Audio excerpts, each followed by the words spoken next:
நீங்கள் தவறவிட்ட எபிசோடுகளை இப்பொழுதே காணுங்கள் உங்கள் Tandivan.com மற்றும் Tandivan யூடியூப் சேனலில்.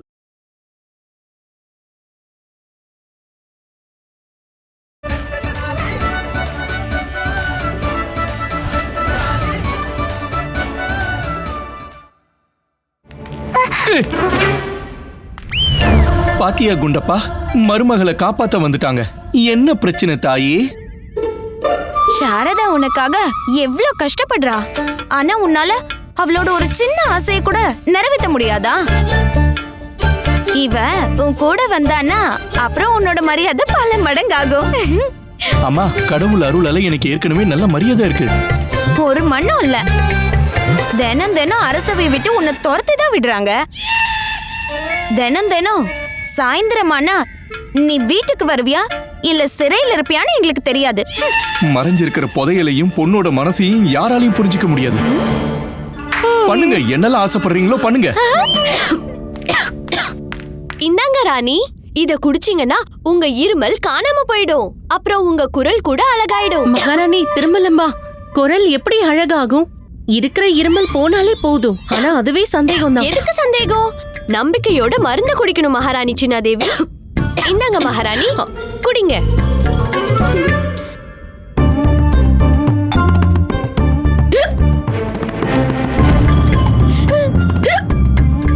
உங்களுக்கு என்னாச்சு? திடீர்னு தலை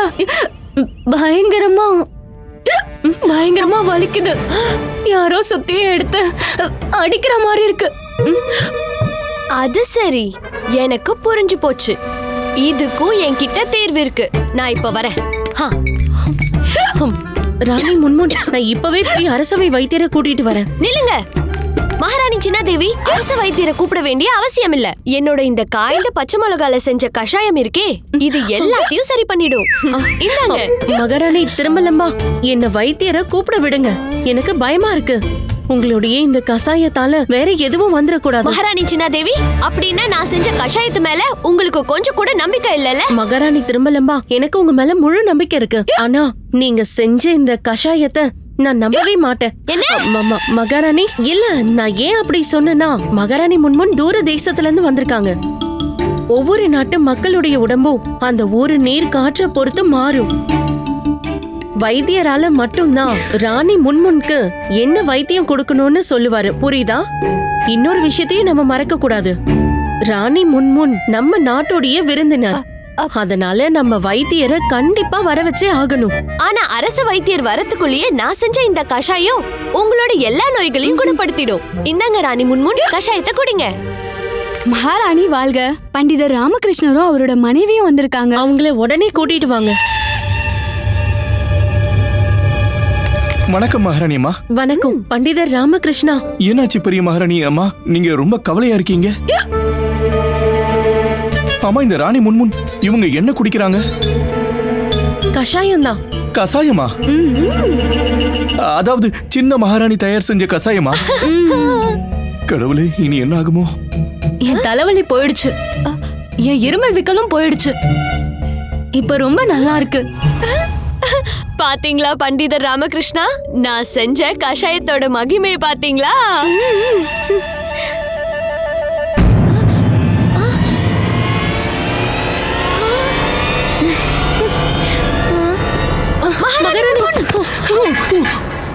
மகாராணி முன்முன். மகாராணி, இலங்கை மகாராணிக்கு என்னாச்சு? மகாராஜா, கசாயம் அதோட வேலையை காட்டிடுச்சு. அதாவது மகாராணி முன்முன் கசாய மயக்கத்துல இருக்காங்க. கஷாயமா? மகாராணி திருமலம்பா, மகாராஜா, ராணி முன்முன் தலைவலி இருமல்னு சொன்னாங்க. அதான் நான் கஷாயம் செஞ்சு கொடுத்தேன். ஆனா இவங்க ஏன் தலை சுத்தி விழுந்தாங்கன்னு எனக்கு தெரியல. மகாராஜா, எல்லாம் கைமீறி போயிடுச்சு. வைத்தியரை தேடுற நேரம் வந்துடுச்சு. பண்டிதர் ராமகிருஷ்ணா, நீங்க என்னதான் சொல்ல வரீங்க? மகாராஜா, அதெல்லாம் இப்ப விளக்க நேரம் இல்ல. நம்ம சீக்கிரமா ஏதாவது செஞ்சாகணும். நான் இப்ப போய் அரச வைத்தியரை கூட்டிட்டு வந்துடுறேன். உடனே வந்துடுறேன். ராணி முன்முன், ராணி முன்முன்.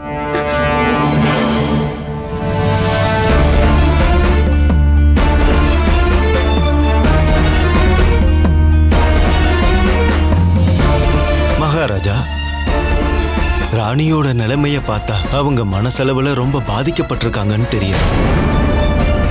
மகாராஜா, நான் என்னோட மந்திர சக்தியை பயன்படுத்தி இந்த மகாராணிக்கு என்ன ஆச்சுங்கிறத கண்டுபிடிக்க பாக்குறேன். அரச வைத்தியரே, நீங்க தயவு செஞ்சு ராணி முன்முன்ன கண்முழிக்க வைங்க. அப்புறம் அவங்க கிட்ட கேட்டு அவங்க மன காயத்துக்கான காரணத்தை தெரிஞ்சுக்கலாம். இவங்க எதை நினைச்சு கவலைப்படுறாங்கன்றது எனக்கு நல்லாவே தெரியும். மகாராணி திரும்பலம்பா, உன் வேலைதான்.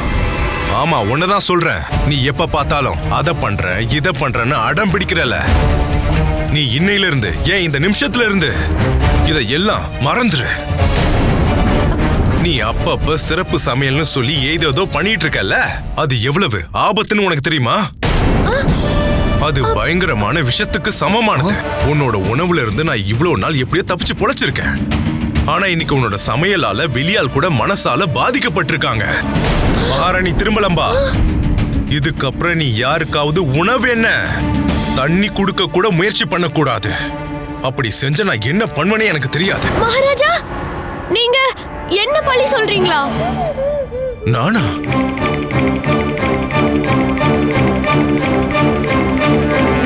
நான் என்ன சொல்றேன்னா, அரசு வைத்தியரே, இந்த மகாராணி முன்முன் வெளிநாட்டுல இருந்து வந்திருக்காங்கல்ல, அதனால இங்க இருக்கிற தண்ணி, காற்று, அப்புறம் அரண்மனை உணவு, அதனால கூட இவங்களுக்கு ஏதாவது ஆயிருக்கலாம்ல?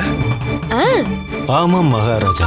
சரி, ராணி முன்முன் நம்மளுடைய விருந்தினரா இருக்கிற வரைக்கும் இவங்களுக்கு தினமும் நாம சாத்வீக உணவை மட்டும்தான் நம்ம கொடுக்கணும். அப்புறம் இந்த சாத்வீக உணவை கொடுக்கிற பொறுப்பெல்லாம் பண்டிதர் ராமகிருஷ்ணர் கிட்ட கொடுக்கறேன். மகாராஜா, தினமும் நானே என் கையால ராணிக்கு சாத்விக உணவு தயார் பண்றேன். அது மட்டும் இல்லாம ஆமா, அப்படி செய்யறதுனால எல்லாரும் சாரதா எவ்வளவு நல்லா சமைக்கிறாங்கன்னு தெரிஞ்சுப்பாங்க. அருமை. இனிமே நீங்க என்ன அரண்மனைக்கு கூட்டிட்டு வரணும்னு அவசியமே இல்ல. தினமும் நானே வந்துருவேன் ராணி முன்முனுக்கு சமைச்சு கொடுக்க.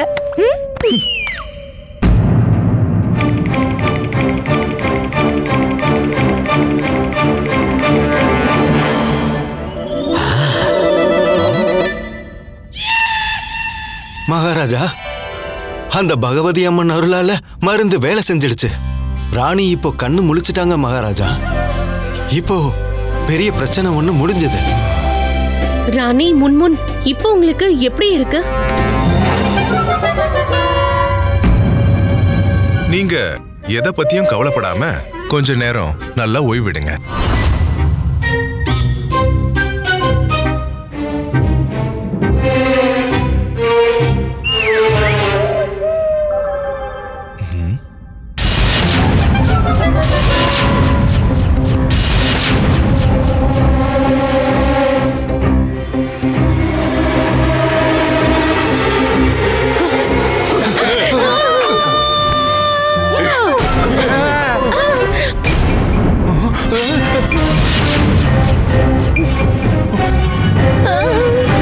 பொறுத்தது போதும். உன்னை சுற்றி நாலாபுறமும் எதிரிகள் சூழ்ந்திருக்கிறார்கள். இது யுத்த பூமி இல்ல, இது அரண்மனை. நான் உங்களோட இது எல்லாருமே உங்களோட நண்பர்கள். ஐயோ வேணாம் ராணி முன்முன். ஐயோ இல்ல, அது உங்களை இப்படி பாக்குறதுக்கு எங்களுக்கு ரொம்பவே கஷ்டமா இருக்கு. நாங்க உங்களுக்கு உதவுறோம். பகவான் ஸ்ரீ கிருஷ்ணன் அர்ஜுனன் கிட்ட என்ன சொன்னாரு? எதிரிங்க கிட்ட அன்பு காட்டாத, யுத்தம் தான் தர்மம், அதுதான் நல்லதுன்னு.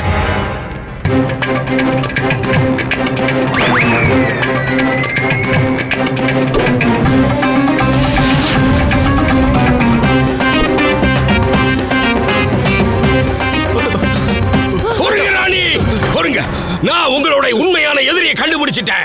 இவர்தான், இதோ இருக்காரே இவர்தான். உங்க வாளுக்கு இரையாக வேண்டியவர் இவர்தான். என்ன சொன்னீங்க? பிரச்சனை முடிஞ்சதா? இனிமேதான் எங்களுக்கு பிரச்சனை முடியணும். இதோ ராணி கையில வாள் இருக்கு, அது உங்களுக்கு மாத்து மருந்து கொடுக்க போகுது. வாங்க மகாராணி, ஒரே வீச்சு.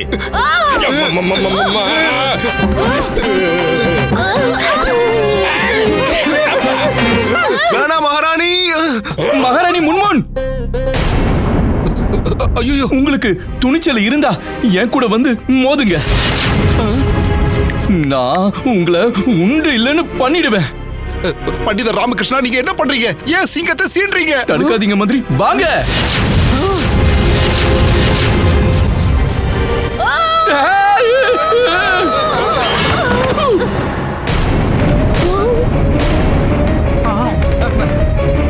அட கடவுளே, மகாராஜா, ராணிக்கு திக்கா திக்கா துண்ணாவாயிடுச்சு. அருமை பண்டித ராமகிருஷ்ணா, அருமை. சரியான நேரத்துல நல்ல வேலை பண்ணீங்க. அது மகாராஜா, சில நேரங்களில் இப்படிப்பட்டவங்களோட கோபத்தையும் பலத்தையும் அவங்களுக்கு எதிராக பயன்படுத்தி நம்மளால ஜெயிக்க முடியும். ராணிக்கு வலிப்பு நோய் இருக்குன்னார்ல, ராஜா சொன்ன மாதிரி அப்படி வரும்போது ராணி முன்முன் பல்வேறு ஆழ்மை நோயால பாதிக்கப்படுறாங்க. அவங்க கண்டிப்பா ஓய்வு எடுக்கணும், அதுதான் என் கருத்து. இன்னைக்கு வீராங்கனையா மாறினாங்க, நாளைக்கு என்னவா மாறுவாங்கன்னு யாருக்கு தெரியும்? ராணியை தூக்குங்க.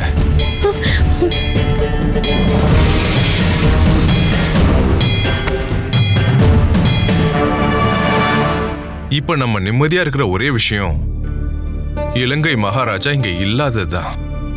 ஏன்னா ராணியை நம்ம நல்லபடியா பாத்துக்கிறோம்னு அவருக்கு வாக்கு கொடுத்திருக்கோம். அவர் இப்ப இங்க இருந்திருந்தா நம்மள பத்தி என்ன நினைச்சிருப்பாரு? மகாராஜா, எனக்கு தெரிஞ்ச ராணி முன்முன்னோட நிலைமைய பார்த்தா முழு ஓய்வு தான் அவங்களுக்கு தேவையான மருந்துன்னு தோணுது. இவங்க ஓய்வு எடுக்கும் போது எந்த தடையும் ஏற்படக்கூடாது. நீங்க சொல்றது சரிதான் ராமகிருஷ்ணா. நம்ம இங்க இருந்து உடனே கிளம்பி ஆகணும். ராணியை யாருமே அனுமதி இல்லாம சந்திக்க கூடாது. அவங்கள தனியா நிம்மதியா ஓய்வு எடுக்க விடுங்க. இவங்க கூட 2 பேர் மட்டும்தான் இருக்கணும். பண்டிதர் ராமகிருஷ்ணா, உணவு உங்க வீட்டுல இருந்து வரணும். ரொம்ப நேரம் ஆயிடுச்சு, நம்ம இங்க இருந்து எல்லாரும் கிளம்பலாம்.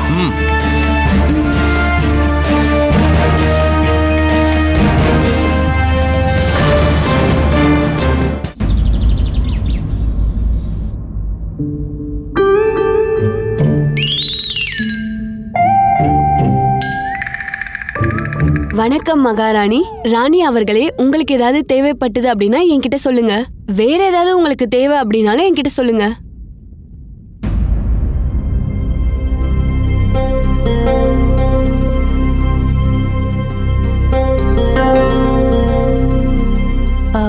சரி, உனக்கு என்னோட நகை வேணுமா?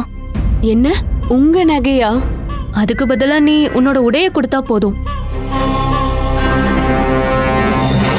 எடுத்து வைங்க. அதான் எல்லாத்தையும் எடுத்து உள்ள வச்சாச்சே, இப்போ ஒன்னு எடுத்து உள்ள வைக்கணுமா? ஐயோ, என்ன இல்லங்க, நீங்க காலை எடுத்து சீக்கிரமா வைங்கன்னா ராணிக்கு சுட சுட சாப்பாடு கொடுத்தாகணும். நான் உன் கூட வந்திருக்கவே கூடாது. மகாராஜா என்ன சாப்பாடு சமைக்கதான் சொன்னாரு, இங்க எடுத்துட்டு வந்து கொடுக்க சொல்லல. அது மட்டும் இல்ல, மகாராஜா உங்களை தான் முழுசா நம்புறாரு. அதனால கண்டிப்பா நீங்க வந்துதான் ஆகணும். ஆஹா ஆஹா ஆஹா ஆஹா, உன் கணவனா இருந்த என்ன இவ்வளவு சுலபமா உன் சேவகனா மாத்திட்டல? நேரத்துக்கு ஏத்த மாதிரி நடந்துக்கிறது தான் புத்திசாலித்தனம்னு பெரியவங்க சொல்லிருக்காங்க. அது வேற யாரும் இல்ல, நீங்க தான். வேணா பாருங்க, இன்னும் கொஞ்ச நேரத்துல மகாராணி அவங்க வாயால என்ன வாழ்த்துவாங்க. அது உங்க காதால நீங்க கேப்பீங்க. நான் செஞ்சு வச்ச சாப்பாட்டை மட்டும் அவங்க சாப்பிடட்டும், அப்புறம் பாருங்க, இலங்கை போனா கூட ஏன் சாப்பாடு தான் வேணும்னுவாங்க. ஓ சாரதா அம்மா, அவ்வளவு தூரம்லாம் யோசிக்காதம்மா. இலங்கைக்கு உன் சாப்பாடு போய் சேரத்துக்குள்ள கெட்டு போயிடும். போலாம் வாங்க. ஏமா, ராணி முன்முன் அவங்க அறையில தானே இருக்காங்க? ஆமா. ஓய்வெடுத்துட்டா இருக்காங்க, அவங்களுக்காக சாப்பாடு கொண்டு வந்திருக்கோம். நீங்க அவங்க அறைக்கு போய் பாருங்க. வா வா, வாங்க போலாம்.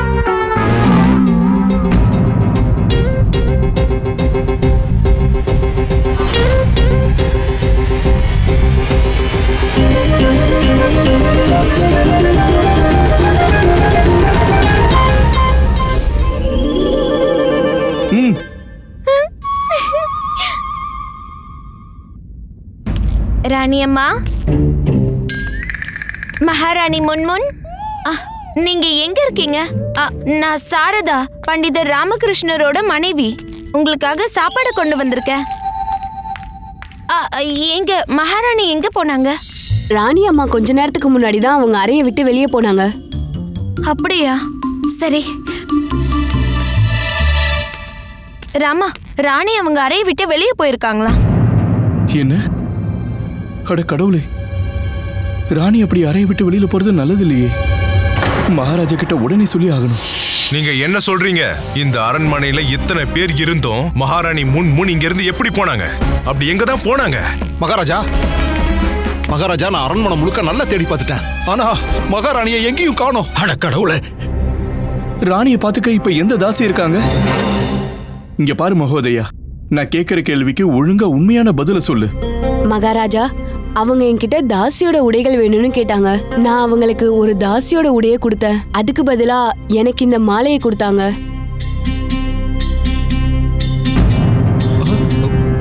Dress ஆபரணமா?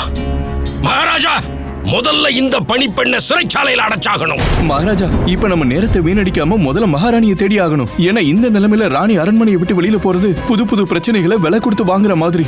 பண்டிதர் ராமகிருஷ்ணன் சொல்றது சரிதான். நம்ம உடனடியா மகாராஜா வாழ்க. மகாராஜா, ராஜா தரம்பால் திரும்ப அரண்மனைக்கு வந்துகிட்டு இருக்காரு. அவர் தன்னோட ராணிய உடனே சந்திக்கணும்னு சொல்றாரு. அவர் எப்படி தடுக்கிறது? மகாராஜா தரம்பாலால அவரோட மனைவிய பார்க்காம இருக்கவே முடியாதே. இல்ல மகாராஜா, நாம அவரை தடுத்தா மட்டும் பத்தாது. இந்நேரம் அரண்மனையில மகாராணி அம்மா இல்லங்கிற விஷயமும் அவருக்கு தெரியக்கூடாது. ஆமா, நீங்க சொல்றது சரிதான். மகாராஜாக்கு அவரோட மனைவி இங்க இல்லைன்னு தெரிய வந்துச்சுன்னா பெரிய அசம்பாவிதமாயிடும். அவர் யுத்தத்துக்கு கூட தயாராயிடுவாரு. நீங்க எப்படியாவது அவரை கொஞ்சம் கட்டுப்படுத்துங்க. ராணியை எப்படி தேடி கண்டுபிடிக்கிறதுன்னு நான் பாக்குறேன். அப்படியா? சரி, நான் முயற்சி பண்ணி பாக்குறேன். ஆனா பண்டிதர் ராமகிருஷ்ணா, நீங்க எல்லாரும் சேர்ந்து தேடுங்க. மகாராணி முன்முன்ன தயவு செஞ்சு சீக்கிரமா கண்டுபிடிங்க. நான் கிளம்புறேன். ராமகிருஷ்ணரே, காணாம போன ராணியை தேடி கண்டுபிடிக்கிறதுல என்னோட உதவி உங்களுக்கு தேவை. வேண்டாம் குருவே. என்ன? மந்திரியாரு, என்கிட்ட ஒரு திட்டம் இருக்கு. சொல்லுங்க, என்ன செய்யணும் சொல்லுங்க. சரியான நேரம் வரும்போது நான் உங்ககிட்ட சொல்றேன். வாங்க மந்திரியாரு. என்ன சரியான நேரம்? அது என்ன திட்டம் இப்ப சொன்னா? இப்ப முதல் வேலையா ராணி ஓய்வு எடுத்த இடத்துக்கு போயாகணும். அந்த தாசியை உடனே வர சொல்லுங்க. சரி. வாங்க. போயிட்டாங்களா?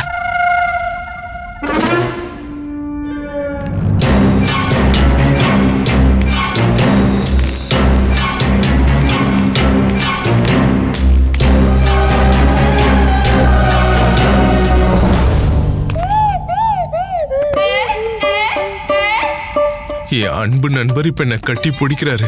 விஷயம் மட்டும் தெரிஞ்சிச்சுன்னா என் கழுத்தை பிடிப்பாரு. ஐயோ ராமா, இந்த நாட்டோட மானமே உங்ககிட்ட தான் இருக்கு. நண்பா, உங்களை பார்த்ததுல ரொம்ப மகிழ்ச்சி அடைகிறேன். அதுவும் இவ்வளவு சீக்கிரமா ஒரு சாதாரண நபரால திருப்பதிக்கு போய் சேரவே முடியாது. ஆனா நீங்க திருப்பதிக்கு போய் திரும்பவே வந்துட்டீங்களே. மகாராஜா கிருஷ்ணதேவராயா, நான் திருப்பதிக்கு போகவே இல்லையே. ஏன், என்னாச்சு? தப்பான பாதையில போயிட்டீங்களா? இல்ல. அப்புறம் ஏன் திரும்ப வந்தீங்க? நான் இங்க இருந்து நேரா சித்தூர் போனேன். வழி தவறிட்டீங்களா? இல்ல மகாராஜா, திக்கா துன்னா ஆயிடுச்சு மகாராஜா. ரொம்ப பலமா வந்துச்சு. என்னது, புயலா? இல்ல, நினைவுகள். எங்க மகாராஜாவுக்கு மகாராணி முன்மனோட நினைவுகள் ரொம்பவே அதிகமாயிருச்சு. அதனால மொத்த பேரையும் திரும்ப சொல்லி உத்தரவு போட்டுட்டாரு. அட, இவ்வளவு சின்ன விஷயம் தானா? இல்ல நண்பா, ரொம்ப பெரிய விஷயம். நான் இங்க இருந்து கிளம்பும் போது கூட ராணி கிட்ட முறையா சொல்லிட்டு கூட கிளம்ப முடியல மகாராஜா. ஆமா, அது உங்க வேண்டுதலை நீங்க நிறைவேற்றிட்டு இங்க வந்திருந்தீங்கன்னா நான் உங்களையும் ராணி முன்முனையும் ஒன்னா அன்பா வழி அனுப்பி வச்சிருப்பேனே. ஆனா உங்களுக்கு ஒண்ணு புரியவே மாட்டேங்குது. இந்த மாதிரி வேண்டுதல்கள், பூஜைகள், இந்த மாதிரி சுப காரியங்களுக்கு நல்ல நேரம் இருக்கு. அந்த நேரம் முகூர்த்தெல்லாம் தள்ளி போக கூடாது நண்பா. நண்பா, என்ன பெரிய நல்ல நேரம்? நல்ல நேரம் எப்ப வேணாலும் திரும்ப வரும். ஆனா ராணி இல்லாம நான் அனுபவிச்ச அந்த கஷ்டமான நேரம் திரும்ப வரவே கூடாது மகாராஜா. திரும்ப வரக்கூடாது. அதனால தான் நான் திரும்பி வந்துட்டேன். ஆனா மகாராஜா, ஆனா நண்பா, என்னோட வலியும் துன்பமும் என்னை விட உங்களுக்கு தான் 2 மடங்கு அதிகமா தெரியும். 2 மடங்கா? ஆமா நண்பா. அது எப்படி? எனக்கு ஒரு ராணி தான் நண்பா, ஆனா உங்களுக்கு 2 ராணி. அதனால என்னோட பிரச்சனையை உங்களால 2 மடங்கு அதிகமாவே புரிஞ்சுக்க முடியும். அது எனக்கு நல்லாவே புரியுது. ஆனா இப்ப ரொம்ப தாமதம் ஆயிடுச்சு. என்ன பண்றது? கண்டிப்பா பண்ண முடியும் நண்பா. அதுக்கு நீங்க முதல்ல ஒண்ணு சொல்லி ஆகணும். என்னோட ராணி முன்முன் அரண்மனையில எங்க இருக்காங்கன்னு சொல்லணும். நான் அவங்கள பார்த்தே ஆகணும். ராணிய பார்த்த உடனே நான் திக்கா துன்னு ஆயிடுவேன். அதாவது உற்சாகம் ஆயிடுவேன்னு சொல்றாரு. எப்படி ஆக போறீங்கன்னு எனக்கு தானே தெரியும். மந்திரியாரு, நீங்க உடனே இந்த தாசி கிட்ட சொல்லி இவங்க கிட்ட இருக்கிற ராணி முன்முனோட ஆடையையும் நகையையும் அணிஞ்சுகிட்டு கட்டில அந்த பக்கமா திரும்பி படுக்க சொல்லுங்க. யார் கூப்பிட்டாலும் திரும்பி பார்க்க கூடாதுன்னு சொல்லுங்க. சரியா? அப்படின்னா நான் ராணி வேஷம் போடணுமா? ஆமா. வாங்க பண்டிதர் ராமகிருஷ்ணா.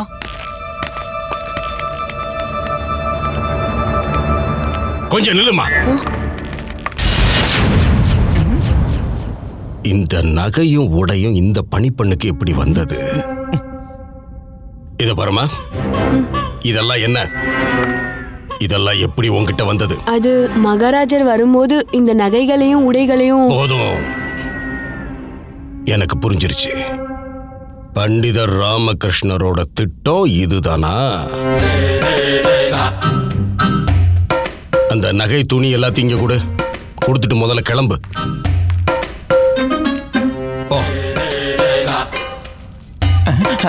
குருஜி, ராணி எப்பவோ இங்க இருந்து கிளம்பி போயிட்டாங்க. அப்புறம் நீங்க இந்த செத்த பாம்பை வச்சு என்ன பண்ண போறீங்க? முட்டாளுங்களே, காணாம போன ராணியோட கடைசி அடையாளம் இது. இலங்கை அரசர்கிட்ட ராணி வெளியே போயிருக்காங்கன்னு சொல்லுவேன். அப்புறம் அந்த ராஜா தரம்பால் இந்த துணியையும் நகையும் அவர் ராணியோட ஞாபகார்த்தமா அப்படியே நெஞ்சோடு அணைச்சுக்குவாரு. இதுல விஷயம் என்னன்னா, இத இலங்கை அரசர்கிட்ட கொண்டு போய் கொடுக்க போறதே நான் தான். அப்படி கொடுக்கும்போது அவர் சந்தோஷப்பட்டு எனக்கு பரிசு கூட கொடுக்கலாம். ஆனா அது குருஜி, பண்டிதர் ராமகிருஷ்ணரோட திட்டம் இதுதான் உங்களுக்கு தெரியுமா? தெரியும், நல்லாவே தெரியும். பேய் ஓடி போனா என்ன, அதோட கோவணம் இருந்தாலே வித்த காட்ட முடியும், புத்தி இருந்தா. அதெல்லாம் சரிதான் குருஜி, எதுக்கும் ரொம்ப ஜாக்கிரதையாவே இருங்க. தேவையில்லாம இந்த பிரச்சனையில உங்க மானம் போயிட போகுது குருஜி.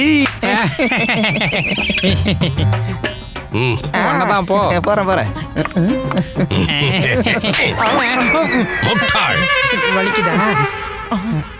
பண்டிதர் ராமகிருஷ்ணா,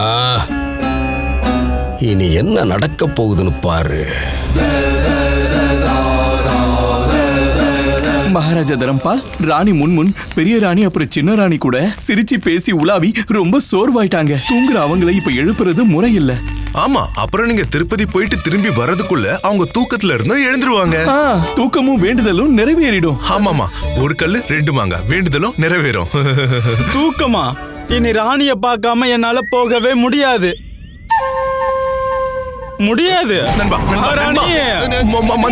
மந்திரியாரே, சீக்கிரம் பழச்சாருக்கு ஏற்பாடு பண்ணுங்க. நண்பா நில்லுங்க. தாசி, ஆச்சாரியாரே, நீங்க இங்க என்ன பண்றீங்க? மகா மந்திரியாரே, உங்களுடைய பண்டிதர் ராமகிருஷ்ணருடைய திட்டப்படி இங்க பண்டிதர் ராமகிருஷ்ணர் இருந்திருக்கணும் இல்லையா? ஆனா நீங்க ஒரு விஷயத்தை மறந்துட்டீங்க. நான் முக்காலமும் உணர்ந்த ராஜகுரு, என்கிட்ட இருந்து எதையும் மறைக்க முடியாது. ஐயோ ஆச்சாரியாரே, நானும் பண்டிதர் ராமகிருஷ்ணரும் உங்களை இதுல சம்பந்தப்பட வேண்டாம்னு சொன்னோம்ல, எல்லாத்தையும் கெடுத்துட்டீங்களா? என்ன சொல்றீங்க? அப்படியே புரிஞ்சுட்டாலும் நாங்க அந்த தாசிய ராணி முன்முன்னோட நகையையும் உடையையும் போட்டுக்கிட்டு முகத்தை திருப்பிக்கிட்டு அவளை படுக்க சொன்னோம். இப்போ மகாராஜா கிருஷ்ணதேவராயரும் மகாராஜா தரம்பாலும் இங்கதான் வந்துகிட்டு இருக்காங்க. ஆமா, அந்த தாசி எங்க? எங்க குருஜி அப்பவே அந்த தாசியை துரத்திட்டாரு மந்திரியாரே. என்ன? அட கடவுளே, என்ன இந்த மாதிரி பண்ணிட்டீங்க ஆச்சாரியாரே? மகாராணி முன்முன் மட்டும் இப்ப நம்ம கூட இல்லன்னு வச்சுக்கோங்க, அப்புறம் தரம்பால் நம்ம கூட யுத்தம் தான் பண்ணுவாரு.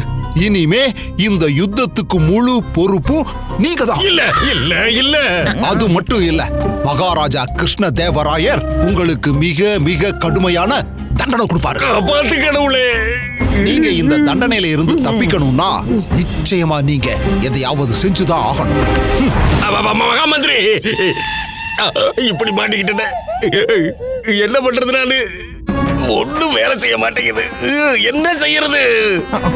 குருஜி, இந்த பிரச்சனையில இருந்து தப்பிக்க உங்களுக்கு ஒரே ஒரு வழிதான் இருக்கு. என்ன? என்ன? இனி நீங்க தான் ராணி வேஷம் போட்டுக்கிட்டு படுக்கையில படுத்து இருக்கணும். வாய முடுங்க, என்ன போய் புடவை கட்ட சொல்றீங்களா? நான் மகா குரு ராஜகுரு தத்தாச்சாரியார். குருஜி, நீங்க கண்டிப்பா செஞ்சுதான் ஆகணும், இல்லனா நீங்க சிறைச்சாலைக்கு போயிடுவீங்க. குருஜி, இதை நீங்க சீக்கிரம் பண்ணுங்க, இதை விட்டா உங்களுக்கு வேற வழியே கிடையாது.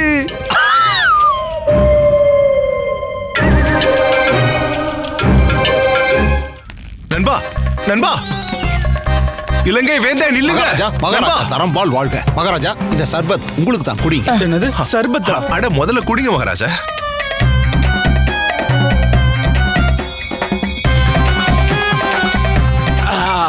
குடிச்சிட்டேன். மகாராஜா தரம்பால், இன்னும் ஒண்ணே ஒண்ணு, இது எனக்காக. குடிங்க. மகாராஜா, நான் இப்ப வந்துடுறேன். குடிச்சிட்டேன், போலாமா? இல்ல இல்ல, எனக்காக கொஞ்சம் குடிங்க மகாராஜா.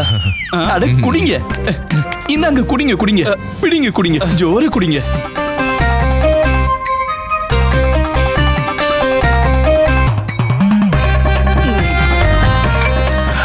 குடிச்சிட்டேன். இப்ப போலாமா? இல்ல இல்ல இல்ல, நீங்க மந்திரியார் சொன்னதை கேட்டீங்க, பண்டிதர் ராமகிருஷ்ணரோட பேச்சையும் கேட்டீங்க. இப்போ நீங்க என்னோட பேச்சையும் கேட்கணும் இல்லையா நண்பா? எனக்காக நீங்க குடிச்சா அன்பு அதிகமாகும் நண்பா. குடிங்க.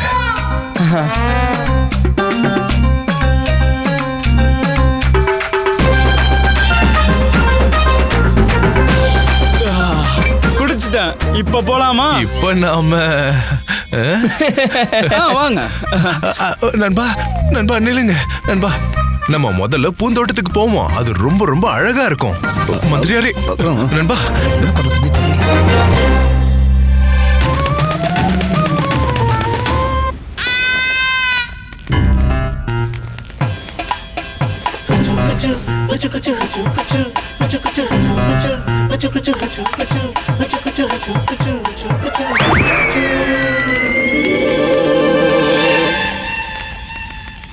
இதோ பாத்தீங்களா நண்பா, ராணி முன்முன் எவ்வளவு அழகா நிம்மதியா தூங்குறாங்கன்னு.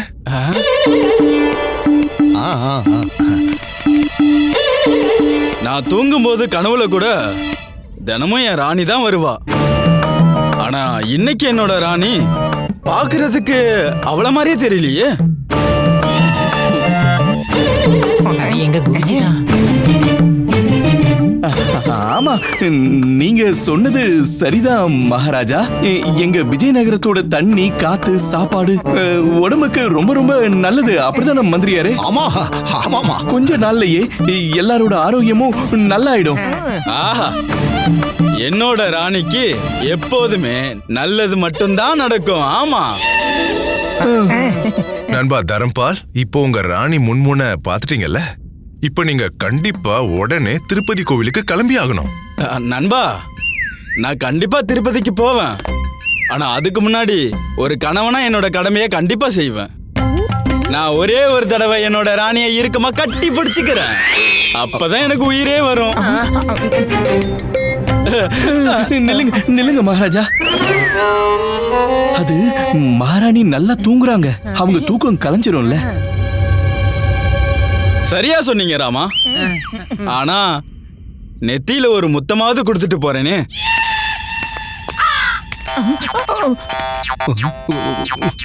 தூங்கும்போது கூட என்னோட ராணி பாக்குறதுக்கு நல்ல அழகா வடிவமா இருக்கால.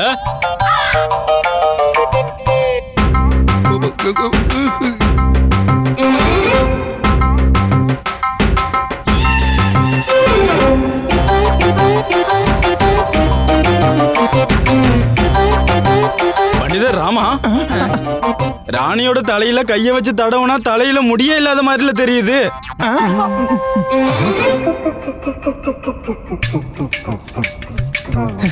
மன்னிக்கணும் மகாராஜா.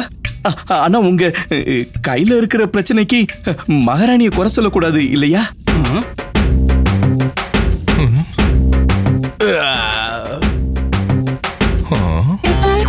பண்டிதர் ராமா, நீங்க சொல்றது சரிதான். என்னோட கையில தான் ஏதோ பிரச்சனை இருக்கு. என் ராணி கிட்ட எந்த குறையும் இருக்க முடியாது.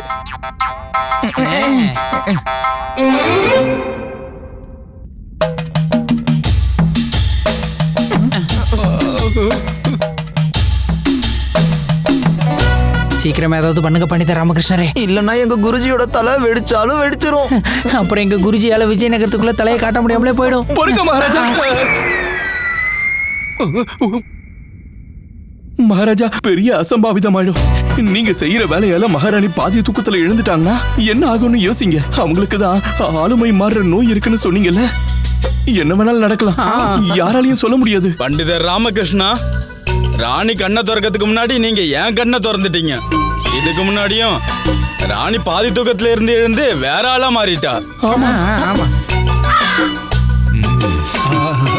மகாராஜா கிருஷ்ணதேவராயா, நண்பர்னா உங்களை மாதிரி இருக்கணும். இனி எனக்கு எந்த கவலையும் இல்லை. என்னோட ராணி இங்க பத்திரமா இருப்பா, ஆரோக்கியமா இருப்பா. இப்ப நான் என்னோட நேரத்தை வீணடிக்காம திருப்பதி கோயிலுக்கு கிளம்பி போக போறேன். திக்கா திக்கா துண்ணா, திக்கா திக்கா துண்ணா.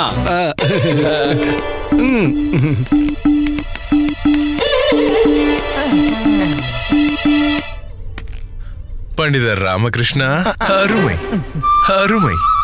இன்னைக்கு நீங்க சிறப்பா என்ன மட்டும் காப்பாத்தல, என்னோட அருமை நண்பரோட கண்ணையே திறந்துட்டீங்க.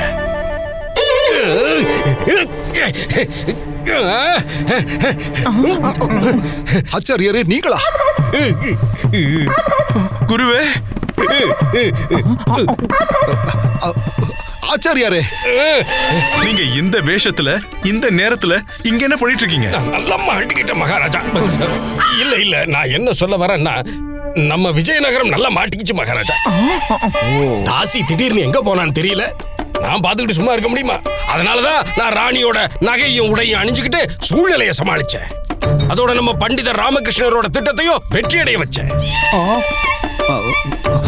மகாராஜா, அது மகாராஜா, நான் இந்த தேசத்தை பத்தி எவ்வளவு கவலைப்படுறேன். அது உங்களுக்கு தெரியாததும் இல்ல. இப்படித்தான் அன்னைக்கு பலி கொடுக்க வேண்டிய நிர்பந்தம் வந்தும் முன் வச்ச கால பின் வைக்கலையே. அருமை குருவே, அருமை. அசம்பாவிதம் எதுவும் நடக்காம தடுத்துட்டீங்க. நன்றி மகாராஜா. இப்போ ராணி மட்டும் கிடைச்சிட்டா எல்லாமே சரியாயிடும். திக்கா திக்கா துன்னா. மறுபடியும் வந்துட்டாரா? மகாராஜா தரம்பால் வாழ்க.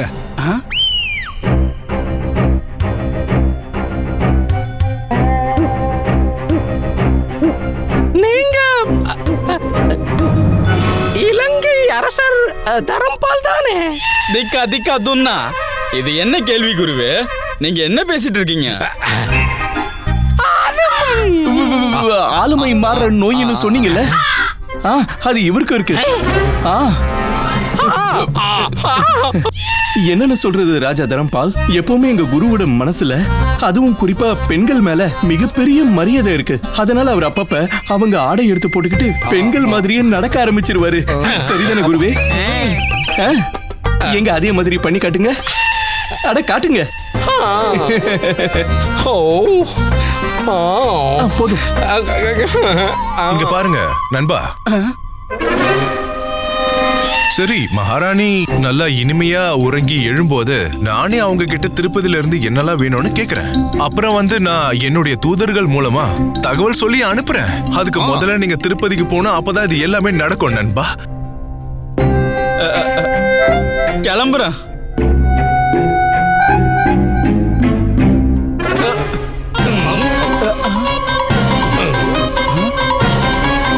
திக்கா திக்கா துன்னா.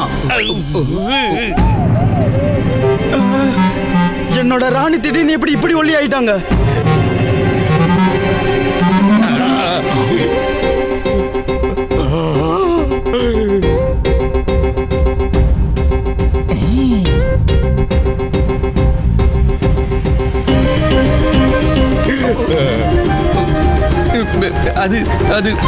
அது என்னன்னா, இலங்கை அரசரே, அது ராணி சாத்வீக உணவு எடுத்துக்கிறாங்க.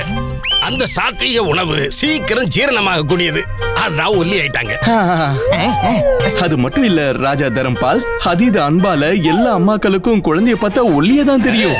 அதே மாதிரி நீங்க வச்சிருக்கிற அளவுக்கு அதிகமான அன்பால உங்க மனைவி எப்பவுமே ஒல்லியா தெரியுறாங்கல்ல. திக்கா திக்கா துன்னா. பண்டிதர் ராமா, நீங்க சொல்றதும் சரிதான். இங்க பாருங்க நண்பா, உங்க நாட்டுல என் மனைவி பத்திரமா இருப்பாங்க.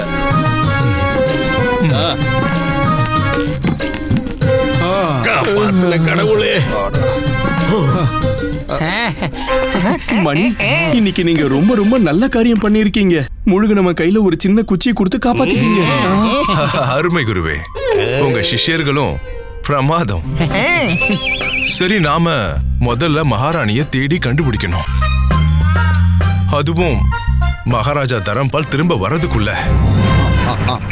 சரி, இன்னைக்கு நான் விஜயநகர அரசனா ஒரு அறிவிப்பை வெளியிடுறேன்.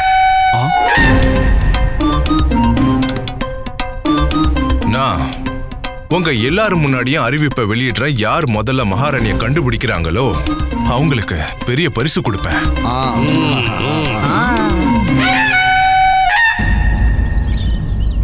வணக்கம் குருஜி. வணக்கம். அன்பு சிஷ்யர்களே, என்ன கண்டுபிடிச்சிட்டீங்களா? ஆமா குருஜி, வெற்றிதான்.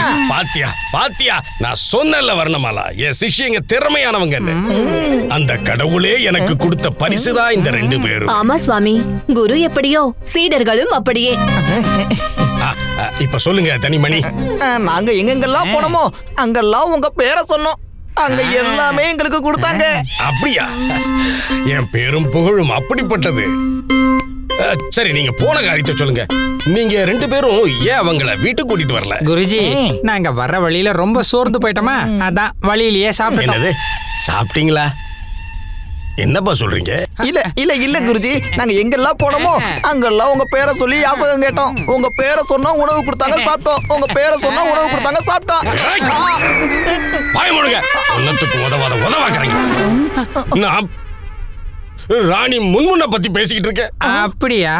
அதை தெளிவா சொல்ல வேண்டியது தானே குருஜி. நாங்க அந்த ராணியை நல்லா தேடி பார்த்தோம். நாங்க எங்கெங்கயோ தேடினோம். வேணா பாருங்க, இங்க பாருங்க, என் காலனியே தேஞ்சு போச்சு. ஆனா ராணி எங்கேயுமே கிடைக்கல குருஜி. உங்கள மாதிரி அடிமடையர்களை நம்புறது என்னோட முட்டாள்தனம்னு தெரிஞ்சிருச்சு. இனி நான் தான் யோசிக்கிறேன், எப்படி ராணியை கண்டுபிடிச்சு பரிசை வாங்குறது. இதுல யோசிக்க என்ன இருக்கு குருஜி? பண்டிதர் ராமகிருஷ்ணர் கண்டுபிடிச்சிருவாரு, பரிசையும் வாங்கிட்டு போயிருவாரு. எப்படி உங்களுக்கு எதுவும் கிடைக்காது. ஆனா சுவாமி, நீங்க எதுக்காக கஷ்டப்பட்டு தேடணும் சொல்லுங்க? நீங்க நினைச்சீங்கன்னா யார வேணாலும் வர வைக்கலாமே. அப்படியா? எப்படி? ஞாபகம் பண்ணி பாருங்க, என்னோட அந்த தங்க மாலை தொலைஞ்சு போச்சே, அது உங்களுக்கு ஞாபகம் இருக்கா? நீங்க அவ்வளவு அழகா மந்திரத்தை சொல்லி திருநீரை தூவினதும் 4 பக்கமும் புகையாயிடுச்சே. அந்த புகையெல்லாம் போனதும் மாலை கண்ணு முன்னாடி வந்துருச்சு. நான் இப்பவே வரேன். நானா? நான் இப்ப அப்படி எல்லாம் பண்ணேன். பாத்தியா, கிழமை மறுபடியும் மறந்துட்டான். சரி, நீ சொல்லி ஞாபகப்படுத்து. குருஜி, உங்களுக்கு ஞாபகம் இல்ல? உங்க பரம பக்தை சௌதாமினி தேவி வீட்டுக்கு தலகால் புரியாம பயத்துல நடுங்கிட்டே ஓடுனீங்களே குருஜி. குருஜி, உங்களுக்கு இது மறந்து போச்சா? நீங்க கூட மாலைய பரிசா கொடுத்தீங்களே. ஐயோ, என்ன குருஜி முழிக்கிறீங்க? அப்படி கொடுத்த குருமாதாவோட மாலைய ஓடி போய் வாங்கிட்டு வந்து குருமாதாட்டே கொடுத்தீங்களே, அதை மறந்துட்டீங்களா குருஜி? வாய முடுங்க, அதிக பரிசு. நானே கவலையில இருக்கேன். ராணி எங்க இருக்காங்களோ, எப்படி இருக்காங்களோ, நான் எப்படி கண்டுபிடிக்கிறது? நான் வந்துட்டேன் சுவாமி. இந்தாங்க திருநீரு. உங்களோட மந்திர சக்தியால அந்த ராணியை இங்க வர வைங்க. எடுத்துக்கோங்க சுவாமி. இந்த திருநீரு சரியில்லை. இல்ல சுவாமி, இது ரொம்ப நல்ல திருநீரு. இத நீங்க போன தடவை பயன்படுத்தின திருநீரோட மிச்சம். இல்ல, சரி சரி கொடு.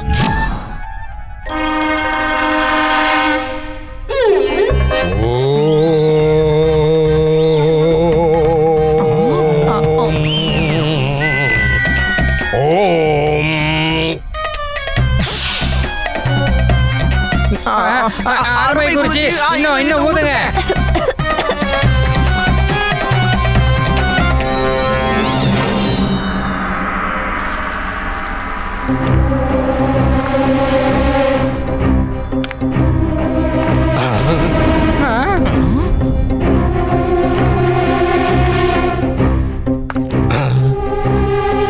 என்னப்பா இது அதிசயமா இருக்கு. வாங்க வாங்க ராணி முன்முன், நீங்க வர வேண்டிய இடத்துக்கு, அதாவது என்னோட வீட்டுக்கு வந்திருக்கீங்க. சிஷ்யர்களா பாருங்க, என் சுவாமியோட மகிமைய பாருங்க. என்னோட சுவாமி அவரோட சக்தியால ராணிய வர வச்சுட்டாரு. ஆனா அவரு நீங்க வந்துட்டீங்கன்னு சொல்றாரு. எந்த புகழையும் அவர் எடுத்துக்கணும்னு நினைக்கல. நீங்க பெரிய மகான் சுவாமி. யாரு உன்னோட அம்மாவையே நீ மறந்துட்டியா? அம்மா? அம்மாவா? யார் அம்மா? எனக்கு இருந்தது ஒரே அம்மா. அந்த அம்மாவும் செத்து போய் பல வருஷங்கள் ஆச்சு. நீங்க என் அம்மா எல்லாம் கிடையாதுங்க. நீங்க எப்படிங்க என் அம்மாவாக முடியும்? திருட்டு பயலே, உயிரோட இருக்க அம்மாவையே நீ கொன்னுட்டியா? என் கையில என்ன இருக்குன்னு பாத்தியாடா? இது கம்பு. இது வெறும் கம்பு இல்ல, உன் அம்மாவோட ஆயுதம். இதையும் நீ மறந்துட்டியா? அடிக்காதம்மா. என்னம்மா இது பின்னாலே அடிக்கிற? உன்னையெல்லாம் யார் ராணி ஆக்குறது? பைத்தியமா நீ? குருஜி, உங்களுக்கு எதுவும் பைத்தியெல்லாம் பிடிக்கல? இல்ல. எப்போ உங்க மூளையை பயன்படுத்த போறீங்க? பண்டிதர் ராமகிருஷ்ணர் என்ன சொன்னாருன்னு மறந்துட்டீங்களா? என்ன சொன்னா? இங்க பாருங்க, இந்த ராணி பைத்தியம்லாம் கிடையாது. இவங்களுக்கு இருக்கிறது ஆளுமை மாற்ற நோய். ஆளுமை மாற்ற நோய்? இதத்தான் அவரும் சொன்னாரு. குருஜி இன்னும் உங்களுக்கு புரியவே இல்லையா? இவங்க இப்ப ராணி இல்ல, இவங்க இப்போ உங்க அம்மா. அப்படியா? அப்படின்னு யார் சொன்னாங்க? நாங்க தான் சொல்றோம். ஏன் சொல்றீங்க? குருஜி இவங்களை அப்படியே அம்மாவா இருக்க விடுங்க.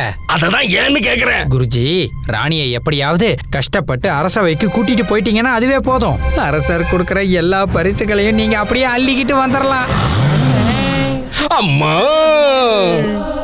அம்மா, என் செல்ல அம்மா. சுவாமி, நீங்க பெரிய மகான். நீங்க உங்களோட சக்தியால அத்தைய ராணி வடிவத்துல திரும்ப வர வச்சிட்டீங்களே.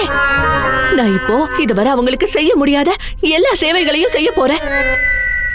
நான் முதல்ல சாப்பாட்டுல இருந்து ஆரம்பிக்கிறேன். என்ன பெற்றெடுத்த தாய், என் அப்பாவின் அன்பு மனைவி, எல்லாம் ஞாபகத்துல இருக்கு. எப்படி இருக்கீங்க அம்மா? போ அங்க போய் உட்காரு. முதல்ல கைய காட்டு. நான் கையெல்லாம் காட்ட மாட்டேன். குருஜி குருஜி, நீங்க எந்த அளவுக்கு அடி வாங்குறீங்களோ அந்த அளவுக்கு பரிசும் அதிகமா கிடைக்கும். அடி வாங்க வாங்க. அப்படிங்கிறீங்க? அம்மா இந்தாங்க. ரொம்ப பெரிய ஆளா வளர்ந்துட்டல்ல. சரி சொல்லு, பூஜை புனஸ்காரம் எல்லாம் ஒழுங்கா பண்றியா? அம்மா உங்களுக்கு தெரியுமா, நான் இப்ப அரசவையில ராஜகுருவாவே ஆயிட்டேன். நீங்க வாங்க என் கூட வந்து அரசவைய பாருங்க. என் முன்னாடி எத்தனை பேர் தலை குனிஞ்சு அம்மா முன்னாடி அவங்க தலை குனிறாங்களா? Catch us on TV, Tandivan.com, Facebook and YouTube.